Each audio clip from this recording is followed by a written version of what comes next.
ഒരുപാട് നാളത്തെ കാത്തിരിപ്പിന് ശേഷം ഞാനും അവളും കൂടി ഒരുമിച്ച് ഒരു ട്രിപ്പ് പോവാണ്. നമ്മളുടെ ഹണിമൂണാണ്. അതിൻ്റെ ഫുൾ ത്രില്ലിലാണ് നമ്മളുടെ പെണ്ണിരിക്കുന്നത്.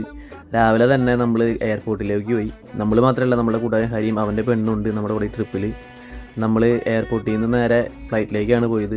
അവിടെ ക്ലിയറൻസും കാര്യങ്ങളൊക്കെ ഉണ്ടായിരുന്നു. നമ്മുടെ പാസ്പോർട്ടും കാര്യങ്ങളൊക്കെ പുള്ളിക്ക് കൊടുത്ത് ക്ലിയറൻസൊക്കെ കഴിഞ്ഞ് നമ്മൾ ആദ്യമായിട്ട് ഫ്ലൈറ്റിലേക്ക് കയറാണ്. അവിടെ എന്തോ ഫ്യൂമിഗേഷനാണ് തോന്നുന്നു, അവിടെ പരിപാടികൾ നടക്കുന്നുണ്ടായിരുന്നു. വിൻഡോ സീറ്റ് തന്നെ തപ്പി പിടിച്ചു. അതിനുശേഷം ഏകദേശം 1 മണിക്കൂർ എടുത്തു മാൽദീവ്സിലേക്ക് എത്താനായിട്ട്. നമ്മൾ ലഗേജ് വരാൻ വേണ്ടി വെയിറ്റിംഗ് ആയിരുന്നു കുറച്ച് നേരം. അതിനുശേഷം നമ്മുടെ ട്രിപ്പ് നമുക്ക് സെറ്റ് ചെയ്ത് തന്നത് ബഡ്ജറ്റ് ഹോളിഡേയ്സ് ആണ്. അവർ തന്നെ നമുക്ക് ട്രാൻസ്പോർട്ടേഷനും കാര്യങ്ങളും സെറ്റ് ചെയ്ത് തന്നിട്ടുണ്ടായിരുന്നു. അവർ അറേഞ്ച് ചെയ്ത ആ ബോട്ടിലേക്ക് കയറിയിരുന്നു. ആ ബോട്ട് അത്യാവശ്യം കുഴപ്പമൊന്നും ഉണ്ടായിരുന്നില്ല. അത്യാവശ്യം കുറച്ച് പേരുണ്ടായിരുന്നു. പിന്നെ നല്ല സ്പേഷ്യസ് ആയിരുന്നു.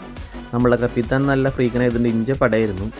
എന്നാൽ ആ ഇഞ്ചപ്പടയിൽ നമ്മളുടെ പെണ്ണ് നല്ല കിടിലിനായിട്ട് ഉറങ്ങണ്ടായിരുന്നു. ക്ഷീണം കൊണ്ടാണെന്ന് തോന്നുന്നു പാവം നേരത്തെ നീറ്റ്.